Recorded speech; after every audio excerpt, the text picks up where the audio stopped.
Yeah, this is a nice question one of you has sent me so that I can be able to take you through how to answer such kind of a question. Can you see whether it's feasible? Can you see it? All right, let's see um, what this question really uh, expects us to do. Python in try 7147. Now, we are supposed to use the laws of indices in order to approach this question, work it out, and get the final answer. So let's follow through and check what you are supposed to do here. Now, you remember we are given this part here. A is 3 raised to power x, and this is 3 raised to power 2x. So which means that this part that we have at this point, we can be able to say it can be written as 3 raised to power x raised to power 2, so that if you multiply the powers, you can be able to get 2x the way it was. But our 3x is actually 3 raised to power x is a, so meaning this is a squared, so this is a squared, right? That's what we are supposed to do at that point. But for this one, we can say this is the same as 3 power x times, me use multiplication normal one, 3 raised to power 4y. Yeah, we can be able to write this that way, and which will mean that this is a 3 power x times 3 raised to power y, which can also be raised to power 4 at that given point. So meaning now we can be able to substitute this 3 raised to power x with the a that we were having at this particular point, and at the same time we can be able to substitute b to, we can substitute 3y with b as we were given there. So which will mean that at this point we are going to have a times, this is b raised to power 4, so meaning this is a b raised to power 4 at that given point. So those are the laws of indices we were using at that given point. So now let us see how are we going to connect this to this. So which means that we are having ab. So from here, we know that A is that. So we're supposed to do what? Let me just check.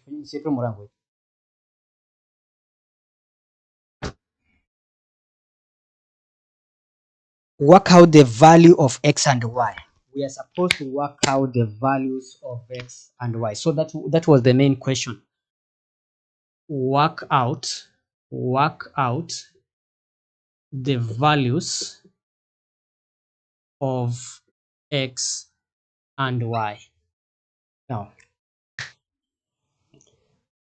how are we going to work out these values?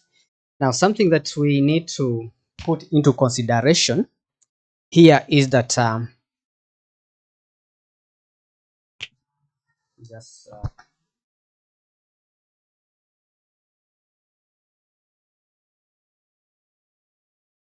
point, since we are told that AB is this. Now, I want you to look at what we have below here. This section that we have here, we can be able to write in terms of AB. So we can write this as A times AB is equals to A squared, can be written as A times A is equals to 7147. We can be able to write it like that, and at the same time we know that this part here can be replaced with this.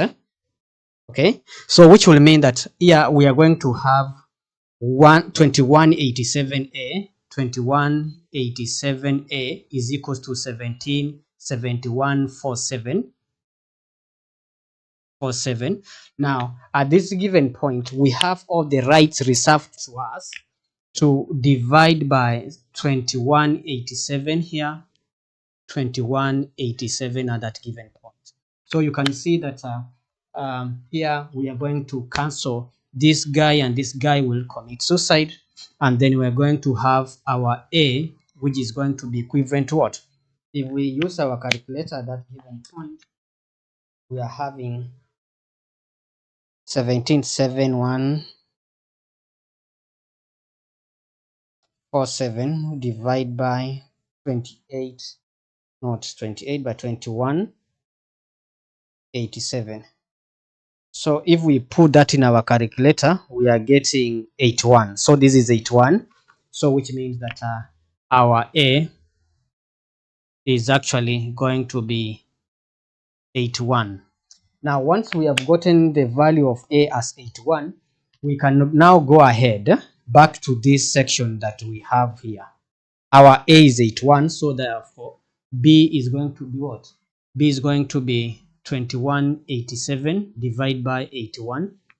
So 2187 divided by, we are going to get the final answer here to be actually, yeah, you can see that, look at that, 27. So this is 27. So which means that here you are supposed to use the laws of indices to perform this kind of question. Yeah. All right. So let's dive in now to look at more questions, more topics that you expect to be tested on. You need to have at hand as you are waiting and as you are waiting to sit for your main exam. And if you are new to Proflan YouTube channel, consider subscribing so that anytime I'm going to upload new tutorials, you'll be notified. So let's see now what is the next topic we're going to look at, because we have looked at indices and some of the presumably difficult question. But let's see now what we have in store for us in this given question. Now you expect to do a question to do with probability, and which will mean that if you are given a question like this one, you need to understand that all the probabilities must add up to 1. So we are told that a biased spinner can land on green, on yellow, or on brown, all on pink.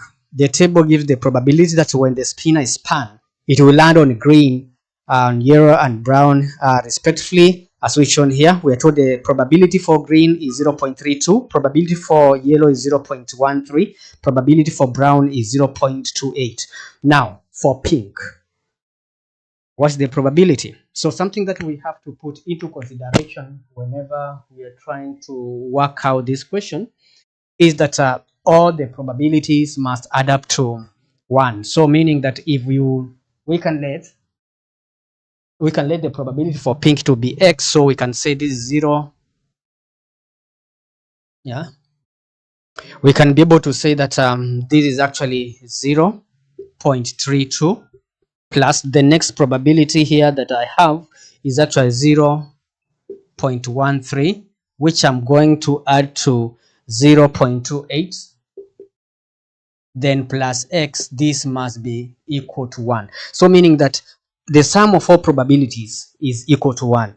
Then having that, I'll just comfortably put this into a calculator. 0.32 plus 0.13 plus 0.28, which is going to give me 0.73. So all these are giving me 0.73 plus x equals to 1, which will mean that our x therefore is going to be 1 minus 0.73. And this is now the probability for pink, which is going to be 0.27 at this given point. So once we have this probability as 0.27, it will mean that now we were told that this was spun. It was spun 200 times. Yeah. So number of times it lands on pink will be what? How many times is it going to land on pink? This is going to be 0.27 times the number of times it was spun. So if you work this out, we are going to get our final answer being 54 times. It landed on this 54 times. So all right, now looking at the next question that we have on hand here, we have ABCD is a trapezium whereby we are told that BC and AD are parallel. We are supposed to find the size of the largest angle inside the trapezium. Yeah.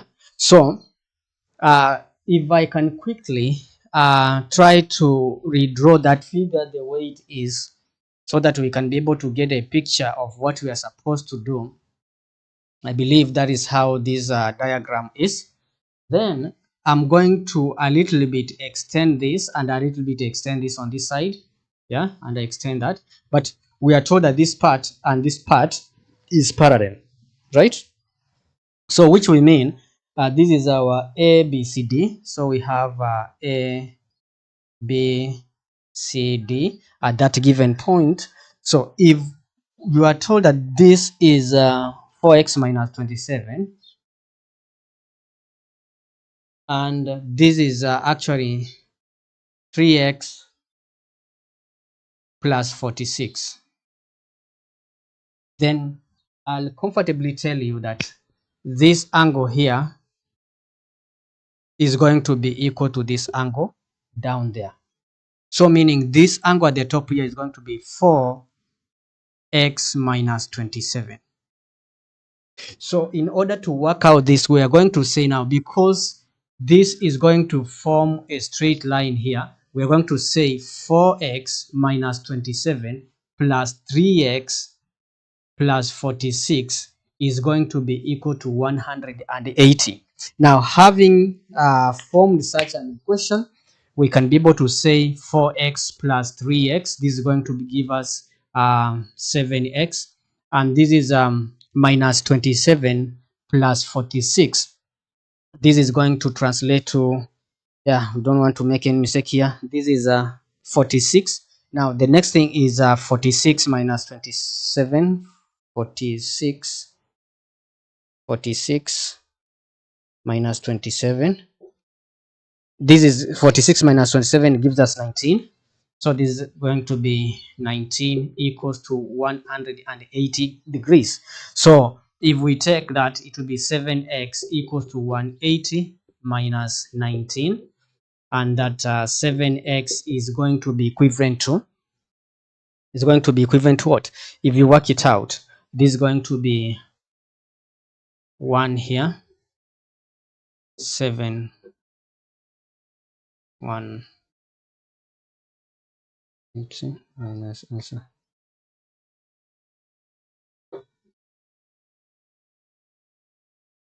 Okay, and working this, we're going to get 7x equals to 161. Divide by 7, divide by 7. If 161 divided by 7, what we get? We get 23. So x equals to 23 degrees. So endpoint, we have x, that is actually 23. So this angle that we have here, which is 3x plus 46, that angle will be equivalent to what? 3x, and we have gotten that x is 23, so it will be 3 times 23, then plus 46. This angle is going to be equal to 115 degrees. 4x minus 27, this is 4 times 23, then minus 27. This gives us 65. So this angle is 65, this is 115. And also we were told that this angle here is 3x plus 10 plus 10. So meaning this is 3 times 23, then plus 10, which becomes 79. So this angle that we have at this point is actually 79.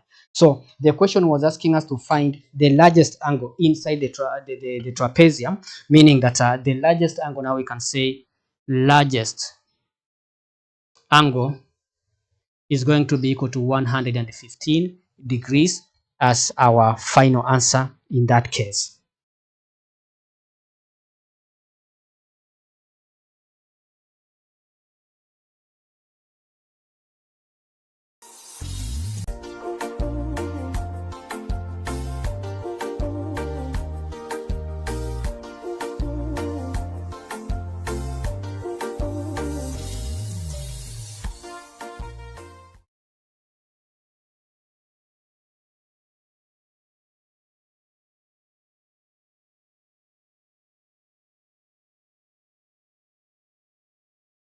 Now, before looking into this question, you need to understand that some of the formulas you need, for instance, exterior angle is equals to 360 degrees over n, where n is the number of sides. N represents number of sides. So this formula is very important whenever you are trying to work out polygons. Number two, sum of angles of interior angles of a polygon are given by the formula n minus 2 times 180 degrees. If you are asked to work out the sum of interior angles in a regular polygon, basically, or any polygon, so long as you know the number of sides, you need to use that. Rather, we have our x, and this is k. We have, let me just put that here. We have our f. Be able to have a clear view of what is expected to be done. Now, in order to first remember, we are going to have this line from here. If we subdivide, we join all the points like that, we are going to have this angle subdivided into exactly 9 equal parts. So meaning that if all this is 1, 2, 3, 4, 5, 6, 7, 8, 9, all these sections are equivalent to 9. So meaning that angle at a point add up to 360. So meaning 360 divided by 9 is going to give us 40 degrees. So this part will be 40 and this part will be 40 degrees. Yeah. And also we had said that exterior angle of a regular polygon is actually 360 over n. So the exterior angle for this polygon is going to be 360 also over n. So meaning this angle at this point is 300, so which means that at this point we can say 360 divided by the number of sides, and actually that's going to translate to 40 degrees. So meaning at this point here we have 40 degrees, right? So if we know that, we can as well say that, remember this is actually a straight line. It's only that the diagram is not drawn properly. This is a straight line going to that far end. Is a straight line, so that we have triangle this.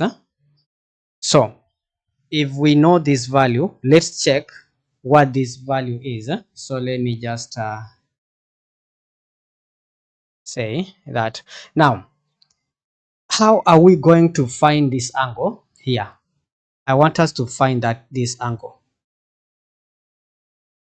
So remember, this is the center of this polygon. So this part and this part are also equal. So meaning if this angle is 40 degrees, the base of this is an isosceles triangle. So meaning that we can say 180 minus 40, which is going to give us 140 degrees. So meaning if we divide by 2, which is actually 70 degrees, we are going to get this 70 degrees here. So meaning we are going now to have a triangle, and our triangle is let me just try to draw it, is like this. This triangle is triangle O, triangle F, and triangle K.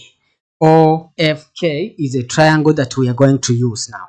This angle, we agree the whole of this angle is actually 80 degrees. The whole of this angle here is 70 degrees. So if we add 70 plus 80 plus x, we are going to get 180. So which will mean that this is going to be 70 plus 80 plus x equals to 180. So x equals to 180 minus 150, which is going to translate to 30 degrees.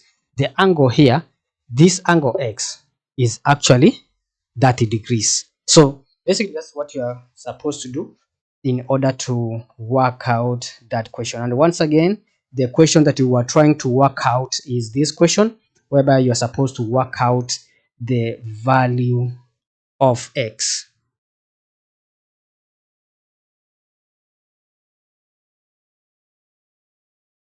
All right, so which is actually equivalent to 30 degrees. Now let us move to the next question, and question is a question from probability. Let's see, under probability, a question like this, what are you supposed to do? Suppose you are asked a question to do with probability, what are you expected to do?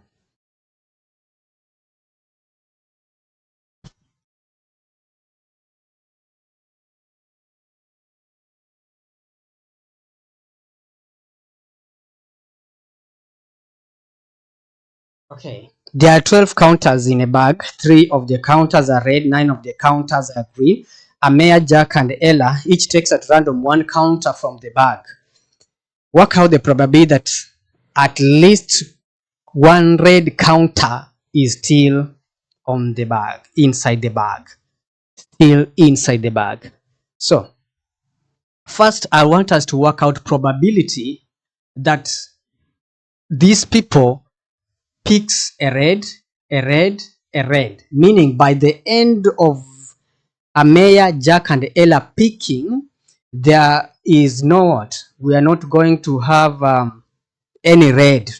So, but remember, in this case, we are told that there are 12 counters, but 3 of them are red. So, meaning if the first person, and our first person here is Ameya, if Ameya picks a red, what's the probability of her picking that red? That will be 3 over the total possible 12. Yeah, probability for Ameya to pick a red is 3 over the total. And we are going now to remain with our main reds once Ameya has picked. Once Ameya has picked, we are going to remain with 2 red because initially there were 3. So then we have the next person to pick is Jack. When Jack picks, we are going to have 2 reds remaining out of 11 because already 1 has been picked now because there were 12. 1 red has been picked. We are going to remain with 11 counters, but 2 of them are red. Then when the next person, which is actually Ella, going to pick, is going to pick, probability of getting a red is 1 over 10.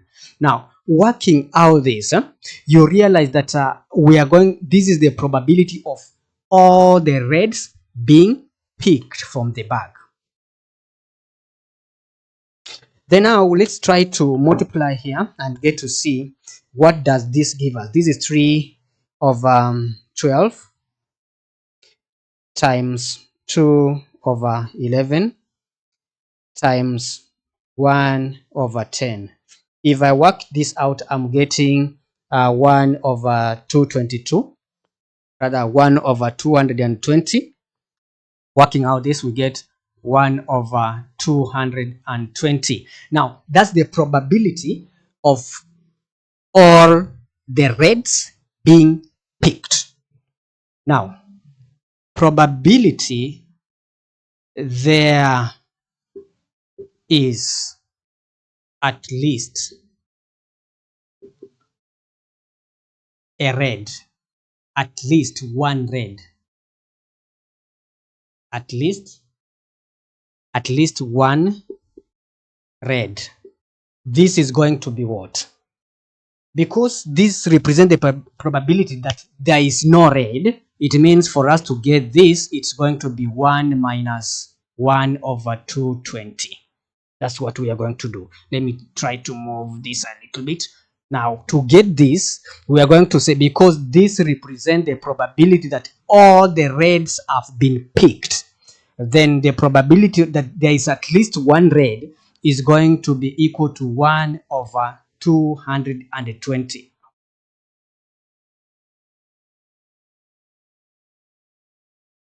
Then the probability that there is at least 1 red is going to be equal to 1 minus 1 over 220.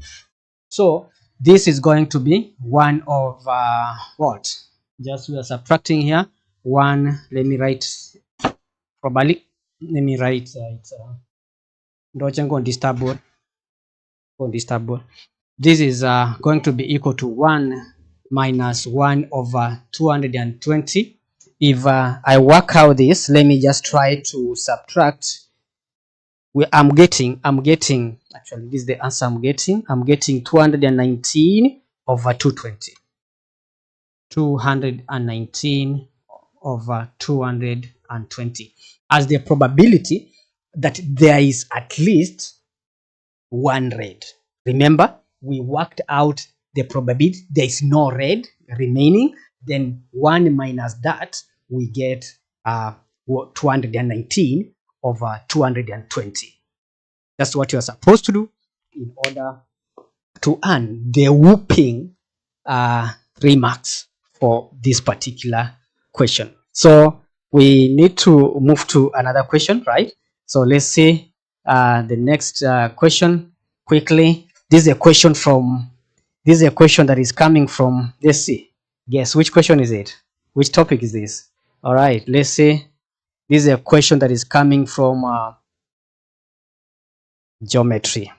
We are given a kite, and this kite ABCD, whereby AB equals to AD equals to, and CB equals to CD. We are given the coordinates. So I'll be happily drawing the diagram and trying to represent that information that we have there so that we can see what is supposed to be done at that kind of situation. And let me just draw this kite. Let me say this kite is like this. This kite is like this. Yeah, so I believe you know how a kite looks like. So we can say this is A, B, C, and D. So let's try to fill in. Let's try to fill in the information that we were given for this kite. And then we can now say this is going to be what? This is going to be the coordinate for A. The coordinate for A were negative 210, negative 210. The coordinate for B were given as negative 27 over 5, comma 4. The coordinate for C were given as 4, negative 5. And you are supposed to find this D. D is XY. So how are you going to work out this question? Let's see what we are expected to do.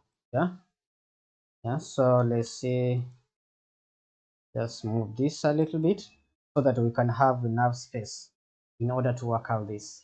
How are we going to go about this question? In order to work out, how are we going to work out this question? In order to work out and find the value of C, what are we going to do here? All right, so how are we going to work out this question? Having that we are given all these coordinates and then we are supposed to find the value of D. Now you need to remember that some of the geometric properties of a kite is that if we join this line here, we join this line like that, we join this line like this, yeah, that is the diagonal of that, and also we join this line like this, so the angle formed here is actually 90 degrees, meaning that these two are perpendicular. So meaning that we can be able to relate the perpendicular lines, gradient of perpendicular lines, right? So what I'm going to do at this given point, I'm going to find the gradient of the strategy I'm going to use. Let me just start here. Gradient of BD. The gradient of BD is going to be what? That's the first thing that we are going to do, finding the gradient of BD. And that is going to be y minus 4 over x minus negative 27 over 5. If we work out that gradient, we are going to get our answer as y minus 4 over x plus 27 over 5. This is the gradient of BD. Number 2, I'm going to work out the gradient of line AC. We work out the gradient of that line. So which means that we are going to say gradient of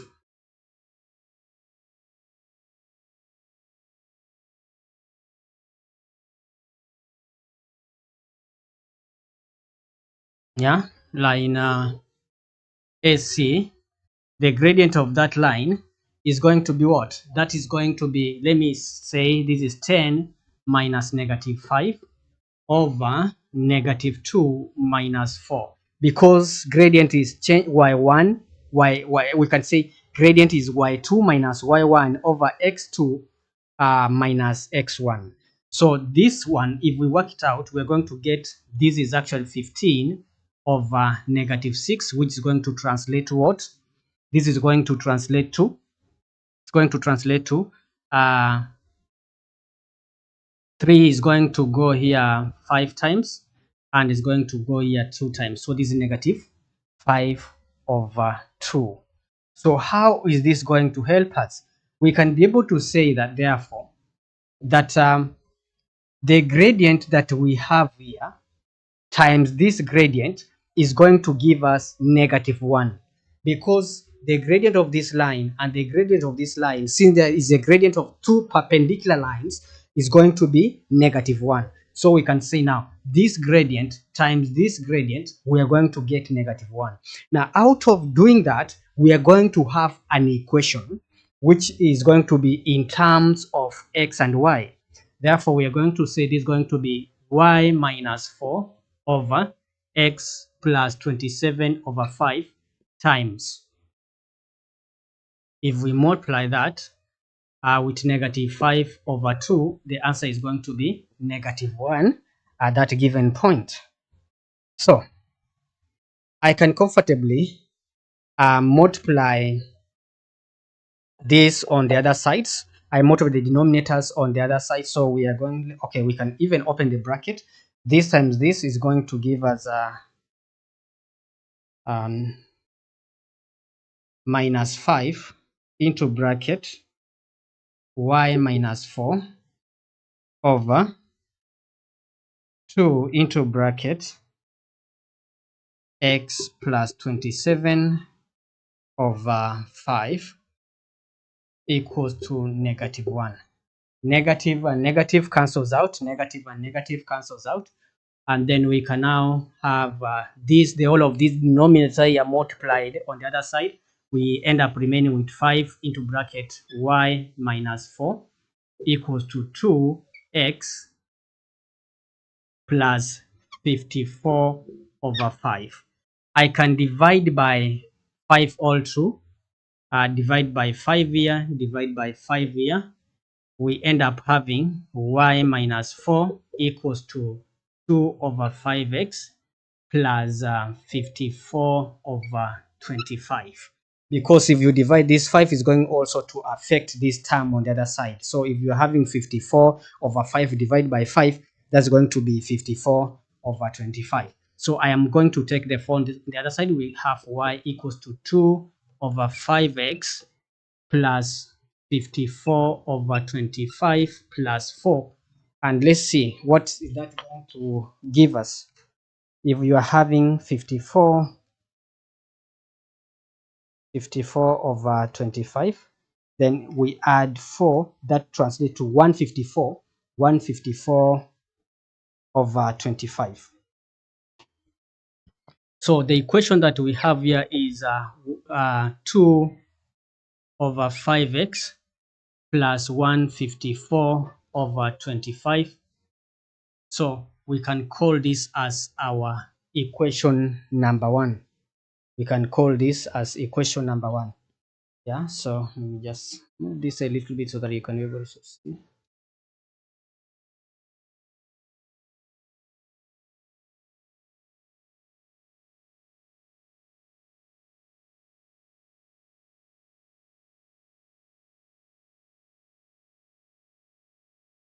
Okay, now you can see we have our equation 1, which is 2 over 5x plus 154 over 25. This is our first equation. And remember, this equation we have obtained from where? We have multiplied the gradient of this line times the gradient of this line, and that should be equal to -1. So this is a property that you need to remember that used to say m1 times m2 equals to -1. That's the property we have used at this given point. Now, with this equation that we have here, equation 1, with this equation being saved for future reference, I need now to find, because these two lines, if you talk of this line and this line is actually, they are intersecting, I can be able to find the equation of line AC. Finding equation of line AC. So I'll only leave this equation that we were having down here.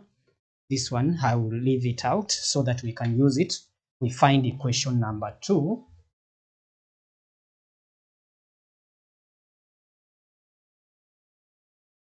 Now we're going to say finding equation of AC. Now, finding the equation of AC.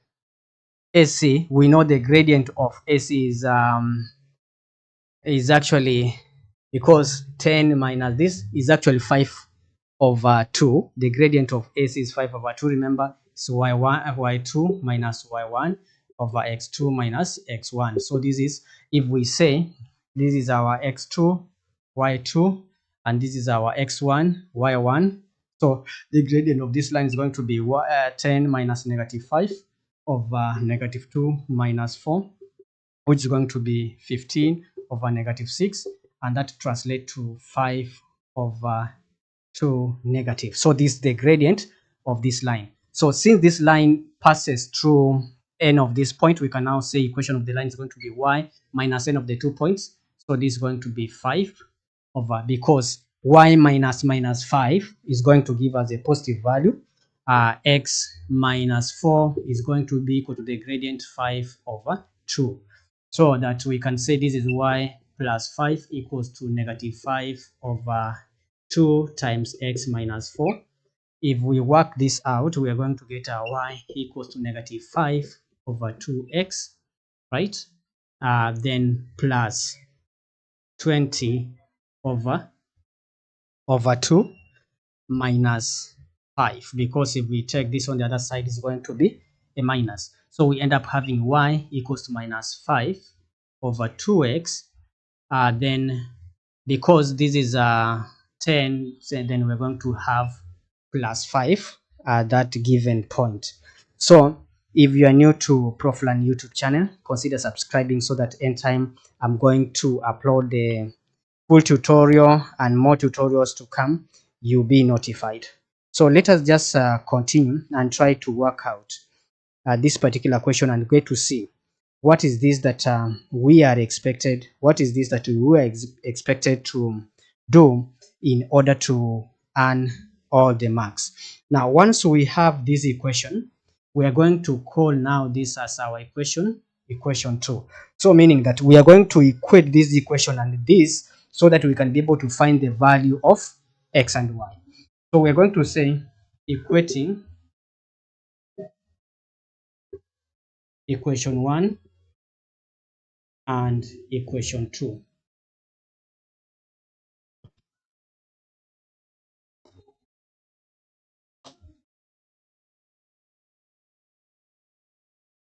Now trying to solve this equation, to take this on this side, and then we take 25 on the other, 5x equals to 154 over 24, then minus 5. So if I work out this, if I try to work out minus 5 over 2, then minus 2 over 5, I'm getting negative 29 over 10. So this part is negative 29 over 10, x is equals to, then the next part is 154 over 25, then I'll subtract 5. This gives me 29 over 25. Actually, this very beautiful, because I can see 29 appearing both sides and it's part of the fraction there, so meaning it's going to be something nice. So this is 29 over 10. Now that we are done with this equation down here and I need more space, I can be able to take you through. In order to find x, we are going to say that our x therefore equals to 29 over 10 times negative 10 over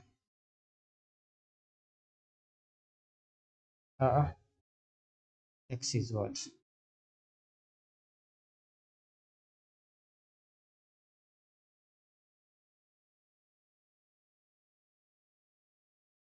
Let me confirm something here. Yeah, that.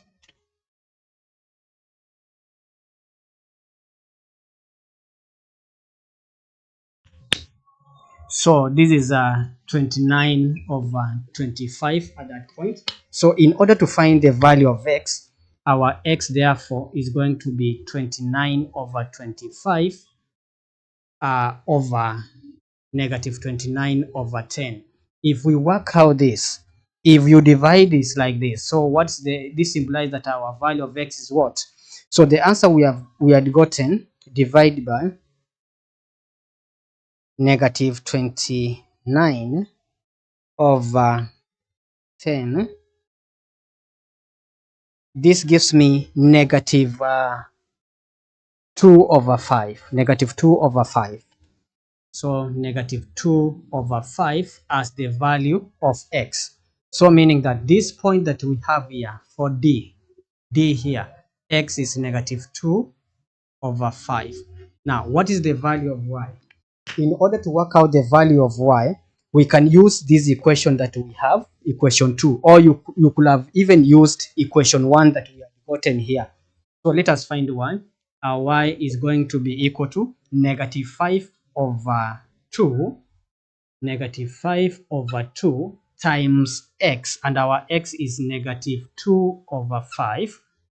Then we're going to add plus 5 here, plus 5. We're going to say then plus 5 at this given point, so that this and this will cancel out, this will cancel out, this will be positive 1, and the final answer now becomes what? 1 plus 5, which is going to be 6.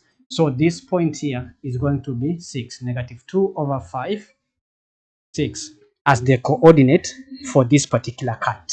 So remember to work out question to do with equation of straight lines, how to find gradient of line, so that whenever you are going to be given a question like this, you'll be in a position to work it out.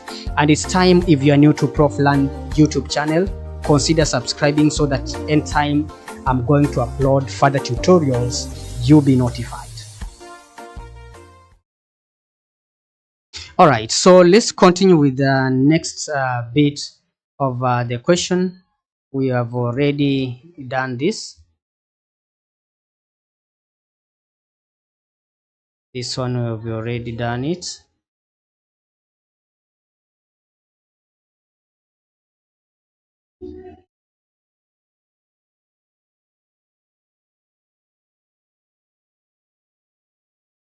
All right, so this is what you are supposed to do in this question. I believe you have followed through on how to go about it. And remember, you are not supposed to skip any step as you are watching these videos, so that you can be able to have a good understanding of what was expected to be done in this particular question. So let us see what we are going to work on in the next question. We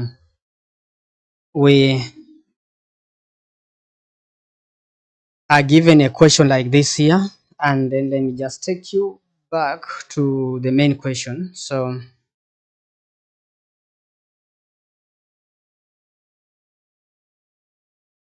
all right, here we are told that the diagram shows a right angle triangle ABD and we are told that AB equals to 14 centimeters, AD equals to 8 centimeters, C is the point on BD such that the angle BAC is 38 degrees. Work out the length of CD. We are supposed to work out the length of CD. We're supposed to work out the length of CD and give our answer correct to 3 significant figures.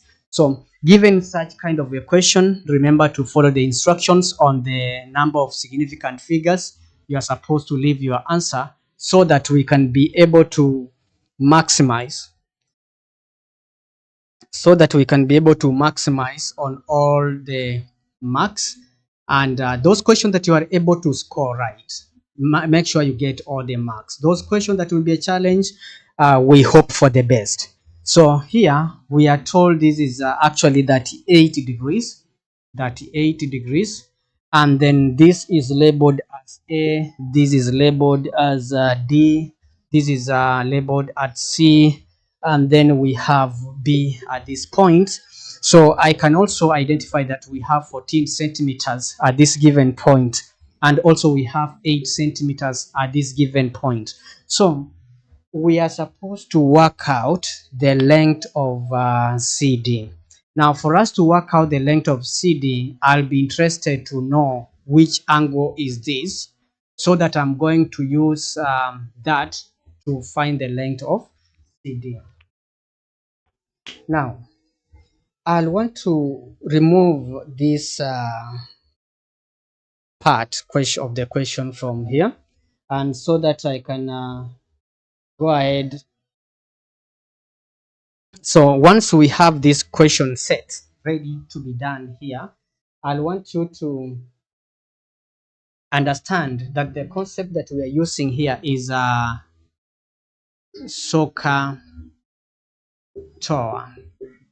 So if I can use this SOHCAHTOA and I'm able to find the whole of this angle.